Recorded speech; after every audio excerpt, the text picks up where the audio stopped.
Hey guys, welcome back to the channel. In this video, we're going to go over the Relative Strength Index, better known as the RSI. This is the indicator that I use on our videos whenever I'm breaking down the charts for any of our stocks that we cover. So some of you may have already seen my videos that I've made right whenever the channel got started. It's popping up in the right hand corner of your screen, but I did make all of these videos right whenever the channel opened up, and I'm just remaking them now to be a little bit more upbeat, maybe give you a few more examples of when I was able to use these indicators. So we're going to go over what the relative strength index is. We're going to go on the charts and I'm going to break down how to read the RSI. Then I'm going to give you several examples of whenever I use the RSI to my advantage on buying or selling a stock. So let's go ahead and dive right on into that.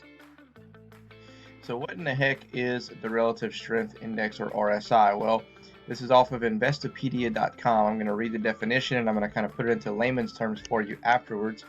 It says the relative strength index, RSI, is a momentum indicator used in technical analysis that measures the magnitude of recent price changes to evaluate overbought or oversold conditions in the price of a stock or other assets. So in layman's terms, whatever time frame that you're looking on your charts for a particular stock, it's going to tell you, hey, it's a great deal to buy this stock. It's a fair deal, or this thing is super overpriced and I may want to wait for some type of pullback. Okay, that's basically in a nutshell what it's telling you on this indicator. This is probably the easiest indicator to read as far as when you're going into trade.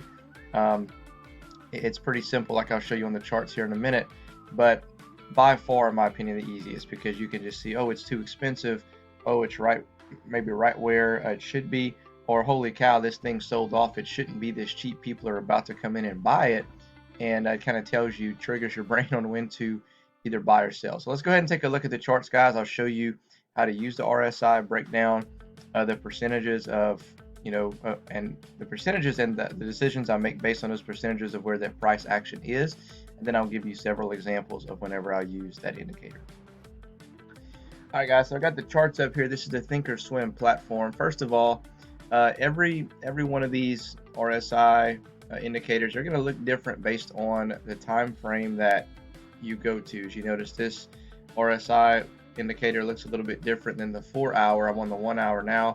And then if I go to like the 5 day, 5 minute, it's going to also look different. So it all kind of depends on the time frame that you're going to. I always trade off of the 180 day 4 hour. I also use the 180 day 1 hour when I'm doing some type of swing play. But overall, for my longer term plays like triple ENF and ZNOG and IQST, I basically go off of the 4 hour and use the RSI mainly on what decision I make for that particular play. So we're going to look here at the RSI. This is this indicator right here, okay?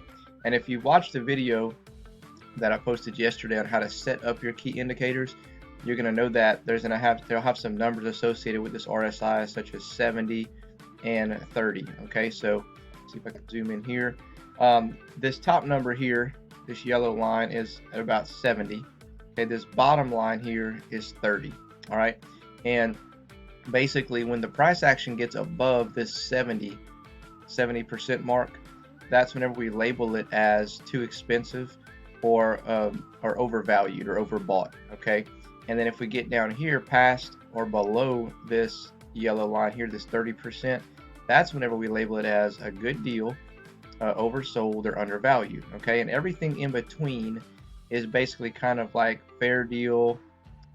Really smack dab in the middle of this is about a fair deal, and then anything above you're kind of flirting with overvalued, anything below you're kind of flirting with undervalued, and that's how you can kind of make a decision on, is it a good time to maybe average down on this stock? Is it a good time to maybe take some profits on this stock because we're about to get a pullback and I can re-enter this position with the profits that I've taken and buy more shares? Okay, and I'll give you an example of that. So we're going to look at Tesla, and we're going to look here in the RSI, and you see that every time it crosses that yellow line here, it turns blue. Okay, and that's a setting that you can put in, in your studies, your study settings. You can change this to any color. You can put it red if you want, and put this green if you wanted to, but every time it hits overvalued, it's red. Every time it's undervalued, it's blue.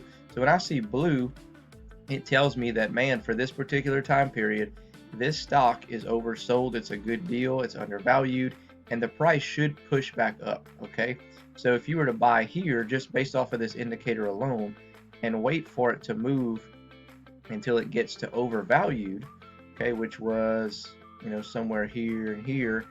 All right, you could you can see here is if you bought around the 560 level. Let's see. Actually, no, this is a little bit more than 5. This is about 660. Okay, and then it got all the way up to like 740. All right, and then what happens whenever it got into the red? Okay, people decided to take profits, and what happened? The price went down, right? And then it touched that yellow line about right here at about 730. And then what happened? The price pushed back up. And then whenever we got to red, about right here to about 800, what happened? The price went back down. And you can see that whenever you get really overextended and really overvalued, you get a bigger pullback. Okay, and this is an example here of a time where you should really consider taking profit. So let's say you bought at 593, or you bought at 600, or whatever this was here, 640, and the price went all the way up to 1250. Well, you can see how overextended we are. Just technically speaking, you're due for a pullback, and you see that the market pulled back very aggressively all the way down, eventually to 800, and even lower than that. But even if you waited and just got in like right here and you bought back in at about 973, it spiked back up to almost $1,200. So you could have taken your profits, bought more shares, made more money, took profits again whenever it got to be overvalued, and then let it kind of fall back on that end as well. So I'll give you another example where I've used the RSI to do a swing play and got back in. So IQST, I bought a bunch of shares about this level here, and it spiked up all the way, and I can see that it was really overextended. So I knew that we were going to pull back, so I sold my position. It fell all the way down here, and I waited for it to get to undervalued, and you can see that it went to blue. So that's whenever I got back in, and I was able to get back in with more shares. Okay, so basically you don't have to play it that way. You don't have to use it just particularly as a swing play. If I'm a longer term investor, okay, and let's say ZNOG for example, every time it touches undervalued here, I know we're in a downtrend here, but every time it touches undervalued, I can go and average down, okay, and bring my average cost down and down and down every time it's undervalued.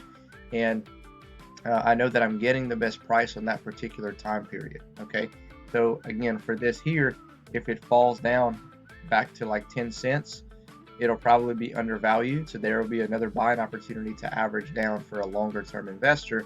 And while you may be holding for a longer term, just know that overall you're getting the best deal while you accumulate your position. Okay, so anyway guys, that's what the relative strength index is. It's telling you if a stock is overvalued, undervalued, giving you a good deal, bad deal, or a fair deal.